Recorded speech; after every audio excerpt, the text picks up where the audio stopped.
ওরা জানে যে এই মুহূর্তে বিএনপি এক ধরনের বিপদে আছে, কারণ এই মুহূর্তে জামাত বা এনসিপি যদি নির্বাচনে না আসে, অন্য দলগুলো যদি, ছোটখাটো দলগুলো যদি নির্বাচনে না আসে, তাহলে বিএনপি কাকে নিয়ে নির্বাচন করবে? এটা একটা দিক আছে। আর এখন যদি নির্বাচন হয় তাহলে তারা তো 280টা আসন পেলেও অস্বাভাবিক বা বেশিও পেতে পারে। তো পেলে সেটাও তো মানে বেশি আসন, মানে অতিরিক্ত সেটাও তো যন্ত্রণা। তাহলে বিএনপি তো একটা ব্যালেন্স বিরোধী দল লাগবে, সেটা কারা? না, বিএনপির অবশ্য ওই ধরনের ওই চিন্তা ভাবনা অবশ্যই আছে, কারণ আমরা দেখেন, আমরা কিন্তু এই ছোটখাটো দলগুলোরে মানে ঠিক প্রতিনিয়ত আমরা কাউন্টের বাইরে রেখে দিই, যেমন মাহমুদুর রহমান মান্নার দল, জোনায়েদ সাকির দল, এরকম আপনি দেখবেন আমাদের মানে 40-45টার মতো অলরেডি অ্যাক্টিভ আছে, ইসলামিক দল আছে, বা আরো আপনি ধরেন আমরা যেটা বলি কি স্বতন্ত্র প্রার্থী, আমরা ওদেরকে কিন্তু মাথায় রাখি না। ধরেন এইবার কিন্তু স্বতন্ত্র প্রার্থীদের একটা খেলা হবে ভাই, এই খেলাটায় ধরেন মানে হিমশিম বিএনপি খাবে, জামাত খাবে, এনসিপি খাবে, অন্যান্য দলগুলো খাবে, ব্যক্তিগত ইমেজ কাজে লাগিয়ে আপনি সেটা আপনি এবার প্রভাবটা দেখবেন এই ডাকসু তো এটা পড়বে। আমি ডাকসু প্রসঙ্গে আসতে চাচ্ছিলাম যে ডাকসুতে কিন্তু অনেকগুলো প্যানেল হয়েছে এবং দলীয় সংগঠনের মানে বাইরেও স্বতন্ত্র হিসেবে অনেকে নিজেদের মতো করে লড়ছেন। তো এবার অনেক রেকর্ড সংখ্যক নারী প্রার্থী হয়েছে এবং খুবই বৈচিত্র্যময়, মানে অনেকটা চতুর্মুখী বা আরো বহুমুখী লড়াই দেখা যাবে, যে আসলে এককভাবে কারোই জিতে আসা, মানে লড়াইটা হবে চতুর্মুখী বলা হচ্ছে। তো এই সেখানে ধরেন এটাখানে ধরেন এইবার যেই পদ্ধতিটা হচ্ছে, মানে আসলে তো এইরকমই হওয়ার কথা, যে ডাকসু নির্বাচনটা হবে দলের বাইরে গিয়ে হবে, দল মত নির্বিশেষে একটা মিডল পয়েন্ট থেকে একজন হবে যে ছাত্রদের ওদিকে গণরুম দলীয় লেজুর ভিত্তির বাইরে গিয়ে হবে, যে হবে যে সকলের কথা বলবে, উঠে আসবে, এরকম একটা নেতা। কিন্তু আমরা দেখলাম বারবারই সেখানে মানে দল থেকে প্রতিবারই আমরা এইগুলো দেখে আসছি। এর আগে আমরা দেখলাম নূর উঠে আসলো।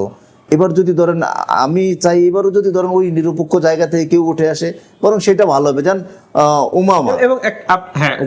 উমামা একটা কথা বললো যে এখানে আমাদের এই যে ডাকসুর সভাপতিদের বা এদের একটা পয়েন্ট থাকে কি, বা আমাদের একটা আকাঙ্ক্ষা থাকে কি, যে এখান থেকে যে বেরোবে সে জাতীয় নেতা হবে বা সে আমাদের দলীয় হয়েছে, এরকম এক্সাম্পল আমাদের উদাহরণ। কিন্তু সে বলছে যে না, এইখান থেকে যে নেতা হবে সে ঢাকা ইউনিভার্সিটির জন্য হবে, সে মানে ছাত্রদের অধিকার নিয়ে কথা বলবে, সে গণরুম গেস্ট রুম বন্ধ করার জন্য কথা বলবে, ছাত্রদের ন্যায্য অধিকার নিয়ে কথা বলবে, ইউনিভার্সিটির সমস্যাগুলো নিয়ে কথা বলবে, সে মূলত এই জন্য হবে। কিন্তু আমরা আসলে তাই তো হওয়া উচিত, কিন্তু আমরা বারবার অন্যদিকে নিয়ে যাই না। কিন্তু এরপরও বাংলাদেশের, ঠিকই বলেছেন আপনি, কিন্তু বাংলাদেশের বাস্তবতায় তো আমরা এই ডাকসু নির্বাচনকে একটা সামনে জাতীয় নির্বাচনের একটা অনেকে এসিড টেস্ট হিসেবে দেখছেন, যে দলীয় সংগঠনগুলো কিরকম কি ভোট পায়, এভাবে কি মেজার করা সম্ভব? এইটা ধরেন এইটা আপনি একটা গুরুত্বপূর্ণ কথা বলেছেন, আমি বলবো। আবার এটা যদি আমরা আর একটু অন্যভাবে নেই, সেটা আপনি দেখেন, এই নির্বাচন যদি কোনো কারণে বানচাল হয় কিংবা কমপ্লিটলি না হয় অথবা কোনো ঝামেলা হয়, তাহলে দেখবেন আমরা আমাদের যে বড় নির্বাচন, এই যে ফেব্রুয়ারির কথা বলছি, সেই নির্বাচনে কিন্তু এটার ইফেক্টটা গিয়ে পড়বে এবং ভালোভাবে পড়বে।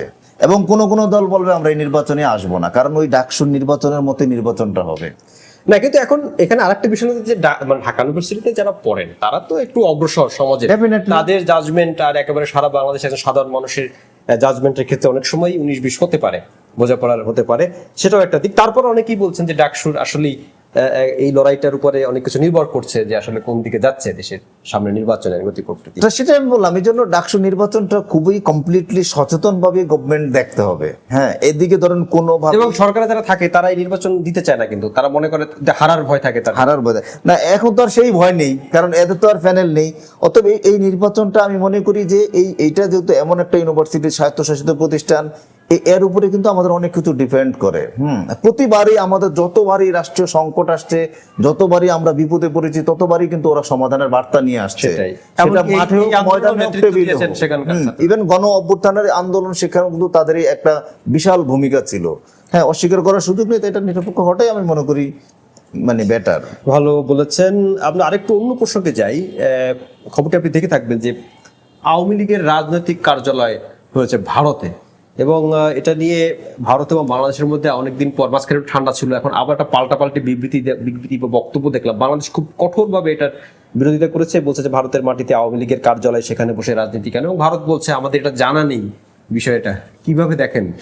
আসলে এই নিউজটা প্রথমে আসছে আনন্দবাজার পত্রিকা। হ্যাঁ, পরে আমি আমার এক বন্ধুর মারফতে জানতে পারলাম, সে ওখানে থাকে। তো ও ওখানে গেল, বললো যে একটা বিল্ডিং, একটা মার্কেটে মানে এক রুম, এক রুম একটা নিয়ে শাটার টানানো, ওইটা মূলত শুনলাম যে এটা এই যে সাবেক আমাদের স্বরাষ্ট্রমন্ত্রী কামাল কামাল আর একজন কে জানি ওখানে বসে, ওদের মূলত এটা বাণিজ্যিক একটা কার্যালয়।